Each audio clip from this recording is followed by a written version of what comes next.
Olá pessoal, tudo bem? Meu nome é Thiago Prux, eu sou um dos sócios aqui da Capitalismo, que é a minha empresa de análise e recomendações de investimentos, e como é tradicional aos domingos, vamos fazer mais ações para ficar de olho essa semana, onde nós trazemos os principais destaques dos últimos dias e também aquelas ações que podem ter uma movimentação diferenciada nos próximos. Lembro que eu trago informações de mercado e também do nosso setor de análise. Claro, deixo o convite aí para quem não é inscrito se inscrever no canal. E para quem gostar do vídeo, dá um like e compartilhar. Vamos iniciando já aqui com os principais destaques da economia brasileira e mundial. Na semana passada foi divulgado o IPCA, que é a inflação oficial do país do mês de junho, que veio com deflação de 0,08%, um pouquinho abaixo do esperado, que era 0,1%. De qualquer forma, a inflação esse ano está em 2,87%, em 12 meses 3,16%. E é aquilo que a gente já vem conversando, A economia vem crescendo pouco, Está acomodada, a taxa de desemprego também, e com isso temos espaço aí para o Copom baixar juros, Tanto para os Estados Unidos quanto principalmente para o Brasil, é mais uma questão de tempo, E não se os juros aí vão ser baixados. Na última semana nos Estados Unidos, nós tivemos a divulgação de alguns indicadores, atrelados à inflação, o principal deles o CPI, que é o índice de preço ao consumidor, que veio com uma alta de 0,2% em junho, melhor do que o esperado, levando a inflação desacelerar de 4% para 3% nos últimos 12 meses. E mesmo que a gente tenha a possibilidade do Fed aumentar juros na semana que vem, também está dado o cenário para a gente que ainda esse ano o Fed sinaliza a questão de baixa de corte de juros. E nós temos também a situação na China, que vai divulgar o PIB essa semana. O desempenho tem vindo ruim e a mesma coisa, indica que o Banco Central lá vai continuar injetando dinheiro na economia e tivemos um cenário até agora dos números de inflação também, inflação baixa na China, considerando as economias que mais importam, principalmente americana e chinesa. Então temos esse cenário deflacionário. E a Europa, aos pouquinhos as coisas vão se acomodando também. A gente viu aí queda de preços de energia, queda de preços de imóveis, mesmo que a situação como um todo seja um pouco mais de inflação ainda no curto prazo. Para essa semana temos indicadores importantes aqui no Brasil, o IBCBR, que é a prévia do PIB, que vai ser divulgado na quarta-feira. Na terça-feira a expectativa que nós temos é de que o PIB tenha mostrado contração.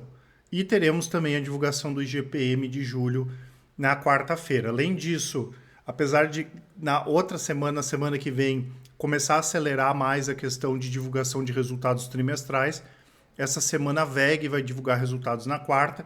Nos Estados Unidos, na semana passada começou a ter uma divulgação mais pesada.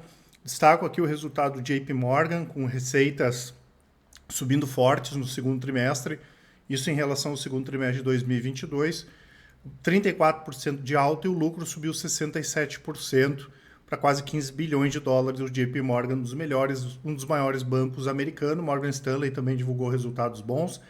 E essa semana temos Netflix, Tesla e IBM entre aqueles destaques de empresas que vão divulgar resultados. Na última semana, Ibovespa com queda de 1%, o IDIV caiu 0,3%, o Small 4,34%, o SP subiu em reais mesmo com a queda do dólar, O SP em dólares subiu mais de 2,5% e FIX voltou a cair, o Bitcoin também. Dentre os ativos aqui que a gente vê com a análise gráfica dos nossos analistas, o Ibovespa continua em tendência de alta, mesmo que no curto prazo. Esse aqui é o gráfico semanal. Já faz 4 semanas que o Ibovespa está nesse patamar de 117, 120 mil pontos. Expectativa que nós temos o rompimento aqui dessa lateralidade, o Ibovespa indo buscar lá os 128, 130 mil. Como falamos sempre, ninguém está dizendo que vai subir, mas a tendência do gráfico hoje é altista no curto prazo, mesmo que nós tenhamos essa lateralidade aqui. Em relação ao dólar, o dólar voltou a cair, parecia que ia voltar lá para casa dos R$5, não teve força para fazer isso e mais uma vez veio trabalhar lá na casa dos 4,80, perdendo os 4,80, o dólar pode alcançar aqui os 4,50. E o IVVB, que seria o SP em reais, segue aquela grande lateralidade, apesar de estar operando num canal de alta de médio e longo prazo. O que tem acontecido é que, mesmo nos dias ou nas semanas que sobe o mercado lá fora com a queda do dólar, né, acaba uma coisa aqui meio que compensando a outra, tanto que o S&P em reais está com uma alta de 6% esse ano, até se aproximando da alta do Ibovespa, que está em torno de 7% em 2023. Vindo aqui para alguns destaques de baixa, começamos com o Espaço Laser, que divulgou uma prévia operacional ruim. Na verdade, no segundo trimestre, as vendas subiram quase 2%, né, em relação ao segundo tri do ano passado. Então, basicamente, a gente fala de repasse de preços, né, muito ruim os resultados aí prévios de Espaço Laser. E, claro, o pessoal já projetando resultados ruins trimestrais também. A Gol divulgou que vai ter prejuízo de pelo menos R$ 1 por ação no trimestre. Apesar desse número ter vindo até melhor do que a gente esperava, um resultado fraco, o mercado acabou batendo. C&A, sem motivos aparentes, pode ser até pela alta das ações que aconteceram aí nas últimas semanas. Brasil Foods terminou o processo de follow-on, né, de aumento de capital. A empresa captou 5,4 bilhões. É importante a medida que vai diminuir a alavancagem da empresa, apesar de que nós já falamos, né, que não gostamos de Brasil Foods pensando no longo prazo. Existem alternativas melhores. Se a gente pega o setor de proteínas, JBS, Marfrig e principalmente Minerva, mas é uma notícia positiva aqui pensando na empresa, principalmente em função dessa questão da alavancagem que eu comentei. E tivemos aqui CBA. Eu fiz alguns vídeos aí nos últimos 15 dias, pelo menos, falando de CBA. A gente comentou nesses vídeos que prefere empresas ligadas a cobre, níquel, minério de ferro, ferro cromo. A gente entende que esses materiais têm que são commodities, vão ter um desenvolvimento melhor do que o alumínio nos próximos anos. Apesar da gente não ter nada contra a CBA, né, muito mais preferência por outros ativos, realmente a empresa tem sido muito machucada, os preços das ações também. A gente não acha que... a gente, ao contrário, acho que o mercado exagerou até com essa baixa, mas isso faz parte. E na última semana o Bradesco recomendou deu um corte na recomendação para as ações da CBA. A gente sabe que esse tipo de movimento aí pode fazer com que as ações subam ou caiam, né? Semana passada, um outro banco recomendou compra da Melius, né? E deu a disparada das ações. Então isso faz parte do mercado, tá? Coinbase subiu mais de 30% na última semana, os BDRs. A Coinbase é uma das maiores exchanges aí do mercado. Na verdade, até a gente tem expectativa de que eles fossem tomar um processo da SEC, que é a CVM, nos Estados Unidos. Na última semana se mitigou um pouco essa chance. Então, as ações e os BDRs subiram bem 30% na última semana. E OSP aqui, pelo que a gente viu, também teve recomendação de algum banco estrangeiro, chegou a subir mais de 9% aí na última sexta-feira, mas nada relacionado à questão da empresa, né? A gente gosta também de OSP, entende que é um ativo barato, né? E tivemos aqui a JBS, que anunciou aquele processo de dupla listagem, tendo ações aqui no Brasil e ações nos Estados Unidos. A questão da empresa a sede da holding na Holanda, enfim. No geral, a gente acha positivo, já comentou sobre essa expectativa algumas vezes aqui. Era um processo até meio óbvio, né, de JBS, para ela conseguir se igualar mais a outras empresas que estão negociadas lá fora, pode ter mais acesso a dinheiro, e o principal mercado da JBS está lá fora. Eu até iria comentar aqui sobre o assunto, mas eu vou colocar na descrição um vídeo que um dos nossos analistas fez, que tem um vídeo em torno de 5, 7 minutos, só para esse vídeo aqui não ficar muito longo, mas a gente vai voltar a comentar dessa questão aqui da JBS. A JBS, como eu comentei, né, nós preferimos uma posição em proteínas, por exemplo, pensando em JBS e não pensando em Brasil Foods. A gente acha que tem um posicionamento melhor, tá? Então o vídeo vai estar aqui na descrição. Jalles Machado subiu 6,1% na última semana. A Jalles Machado tinha divulgado resultados mais fracos, inclusive faz uns 10 dias eu fiz um vídeo falando só sobre a empresa. Vale a pena dar uma olhada, é só colocar aqui no canal, digitar Jalles Machado ou JAL3, falando dessa questão principalmente de açúcar orgânico e da expectativa positiva que a gente tem dela crescendo nesses mercados, né, especialmente esse de orgânicos, e ela divulgou boas prévias para o ano safra 2026-2027, prevendo processar 9 milhões de toneladas. Isso significa um aumento de mais de 75% em relação ao ano safra 2022-2023 e uma alta de quase 25% em relação a 2023-2024. Lembrando que o El Niño deve ajudar as empresas brasileiras, né, porque infelizmente a gente vai ter uma quebra grande de produção na Índia, que o mercado vai estar complicado em termos de oferta, pelo menos até o primeiro semestre de 2024, e ao contrário, a gente vai ter uma bela safra aqui, não só de Jalles Machado, mas de São Martinho, e que também deve ajudar de maneira positiva a Raízen. As empresas só não vão conseguir captar melhor esse aumento do açúcar, né, por causa da Índia, porque elas fazem hedge, né? Então boa parte dessa produção aqui já foi, o preço já foi hedgeado, né? Mas de qualquer forma é importante para as empresas. E PetroRio subiu 5,5%, nada específico em relação à empresa, né? Nós tivemos uma recuperação leve aí dos preços do petróleo, mas a gente entende que a maioria dessas companhias, essas junior oils aí, no caso de Prio, Petro Recôncavo, 3R e Enalta, são ativos que estão bem baratos, então normal ter tido uma valorização. Quero deixar dois presentes para vocês aqui. O primeiro é o e-book, é um relatório especial do Small Cap muito barato, nosso relatório grátis aqui do mês de julho, e também o nosso cupom Records, né, relativo às várias das nossas estratégias que estão batendo no Records esse ano, tanto as de longo prazo quanto as de curto prazo, e também o cupom, né, que vai dar até 35% para quem quiser pagar à vista nas assinaturas Full Trader e carteiras, informações todas aqui na descrição do vídeo, as assinaturas e principalmente os resultados, né, pessoal? Capitalizo é uma empresa, é uma casa de análise focada no resultado do cliente. Óbvio que a gente não vai só ganhar dinheiro, vocês podem comparar o resultado de qualquer estratégia nossa de curto prazo, de longo prazo, com qualquer gestora, com qualquer casa de análise, vocês vão ver que os nossos resultados são hoje os melhores do mercado. Ah, eu quero ver como é que funciona a carteira Micro Small Caps. É só clicar lá, vai ter um vídeo explicativo e os resultados que são atualizados aí diariamente, 100% de transparência, né, e de independência aqui da Capitalizo.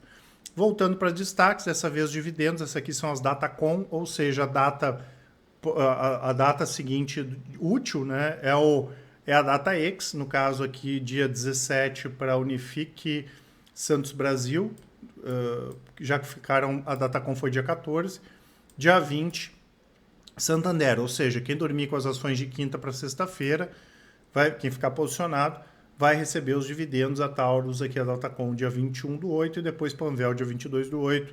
Lembrando que Santander tem, nos últimos anos, sido um destaque de pagamento de dividendos em relação aos outros dois bancos privados, né? Enquanto Santander entregou um yield aí de 6,4%, Itaú foi um yield de 5,2% e Bradesco um yield de 3,8%. Então, o Santander destaque aí entre os bancos, os grandes bancos privados.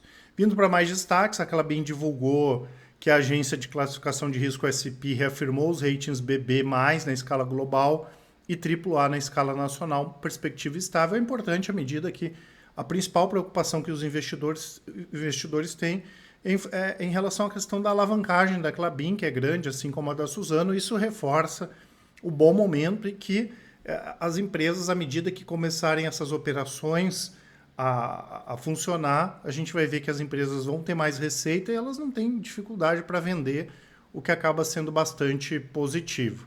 Além disso, a Camil divulgou resultados do primeiro trimestre de 2023, lembrando que no caso deles é diferente, né, para se adequar ao período de safra do arroz. A receita líquida subiu 10,7% para 2,6 bilhões, positivo, e o que foi principalmente o crescimento do mercado internacional, que subiu 25%. Operacionalmente foi bom, e na última linha, como a gente já tinha comentado no trimestre anterior, já esperávamos resultados mais fracos que vieram. Lucro de 64 milhões, uma queda aí de 30%, basicamente impulsionada pelo aumento de despesas financeiras por causa do aumento da dívida. À medida que os juros começam a cair, não só a Camil, mas várias outras empresas acabam tendo aí um bom arrefecimento, né, desse pagamento de dívidas. A Braskem, novidades depois da oferta da DNOC, da Apollo, da oferta da Unipar, JF, que é a holding da família Batista, que é a dona aí da JBS, fez uma proposta de 10 bilhões para ficar com a parte que está com a Novonor, a antiga Odebrecht, na Braskem. O que acontece, né, pessoal? Cada oferta aqui tem uma parte boa, uma parte ruim, né? Nenhuma oferta hoje agrada 100% a Novonor, mas já é o terceiro grupo ofertando. Apollo ADNOC, Unipar e agora a JF. Então a gente espera que nós tenhamos aí uma acelerada nesse processo de venda. Quem vai ficar não tem como a gente saber, né? Em termos de negócio, nós já comentamos que o que faria mais sentido seria a Unipar comprar. Claro que a Unipar aumentaria a dívida, diminuiria dividendo, mas é um negócio que mais casaria, né? Tem várias operações da Braskem que casariam muito bem com a Unipar, então deveremos ter novidades nas próximas semanas, a gente avisa para vocês. Tivemos aqui aquela questão do Nubank, né, pessoal? Para os investidores decidirem o que fazer aqui com os seus BDRs, a data começou na última quinta-feira e vai até o próximo dia 11 de agosto. Na primeira das opções, a gente pode receber ações ordinárias, né? Quem tem ações do Nubank. Nesse caso, recebe 6 ações ordinárias negociadas lá na Bolsa de Nova York para cada BDR. Aí aqui é preciso ter um número suficiente de BDRs e também uma conta ativa nos Estados Unidos e ver se a corretora que vocês têm conta faz esse processo dessa transferência, tá? Aí essa parte operacional é bom ver com a corretora. A gente pode continuar com os BDRs. Nesse caso, a gente vai sair para um BDR, para o BDR de nível 1 não patrocinado, que é a modalidade mais comum no mercado. Nesse caso aqui é de 1 para 1. Então tem que dizer lá para a corretora, eu quero continuar com BDRs, que é o processo mais simples. E aí a corretora faz essa, avisa lá a Bolsa e o Nubank desse processo aqui de transformação 1 para 1, ou pode vender a ação, né? Pode vender agora no mercado e pode ser vendido depois, né, nessa oferta aí que o Nubank vai fazer. Para quem não tomar nenhuma decisão, a ação automaticamente vai ser vendida, tá? Então é importante, vocês têm até o dia 11 para tomar essa decisão. Aqui a Copel, né, pessoal, que aprovou na última semana em assembleia uma série de itens importantes aqui para acelerar a privatização da empresa. Muita gente nos pergunta todas as semanas a respeito dessa questão da Copel e nós acreditamos sim que a empresa vai ser privatizada, a não sei que tenha uma coisa de Tribunal de Contas ou de STF, enfim, que a gente sabe como essas coisas funcionam no Brasil. Outubro, novembro é a data que a privatização deve ocorrer e, claro, como nós já comentamos também, ocorrendo a gente pode ver esse processo se espalhar, né, em outras empresas estaduais, né, a própria Sanepar no Paraná, a CEMIG. Então, claro que cada estado tem uma peculiaridade, alguns é mais fácil, alguns é mais difícil, mas esse processo de privatização da Copel pode puxar outras privatizações também. Tivemos Rumo, o pessoal divulgando bons resultados operacionais. Eu lembro sempre que a Rumo passou por um processo de alguns anos aí de reestruturação. São os antigos ativos da América Latina, da empresa América Latina Logística, que passou por uma série de problemas. É uma empresa que demanda muito capital, mas ela já vem divulgando resultados melhores, já começou a pagar dividendos, mesmo que pequenos, e operacionalmente a empresa está bem, que foi o que mostrou os dados operacionais aí referentes ao mês de junho. Transportou 6,8 bilhões de toneladas por quilômetro, uma alta de 6% anualmente. E mais uma vez destaques aí para o transporte de soja, farelo de soja e fertilizantes, e principalmente essa parte de agronegócio, soja, milho, enfim. Isso deve continuar forte nos próximos anos, o que é positivo para a Rumo. Tivemos a Amazon, né? O Amazon Day foi na semana passada, foi um sucesso, bateu recordes, com mais de 375 milhões de itens vendidos em 2 dias, e as vendas foram muito fortes nos Estados Unidos. Lembrando que a gente prefere empresas como a Amazon, né? Se for para se posicionar em varejo, muito melhor do que Magazine Luiza, Via e outros ativos brasileiros. E o grande destaque na semana passada, as prévias operacionais das empresas de construção, o segmento que talvez seja um dos mais beneficiados aí com queda na taxa de juros. Operacionalmente, o setor tá bom, tá? Quero destacar aqui rapidamente o Moura do B, crescimento de 14% nas vendas, isso segundo trimestre desse ano em relação ao mesmo período do ano passado.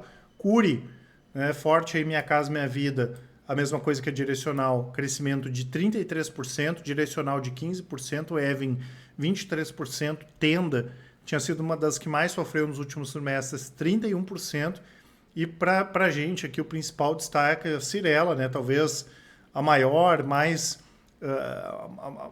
respeitada construtora no Brasil.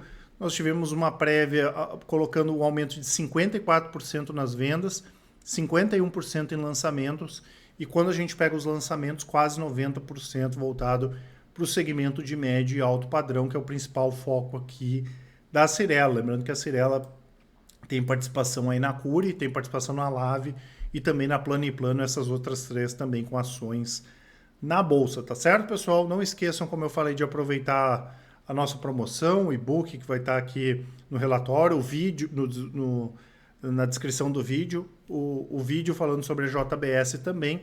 E qualquer dúvida, manda um e-mail para a gente, contato@capitalismo.com.br. Quem preferir, pode nos chamar no WhatsApp, é só deixar um áudio, uma mensagem que com certeza o pessoal do atendimento vai auxiliar a todos. Um grande abraço, uma ótima semana e ótimos investimentos a todos. Até mais!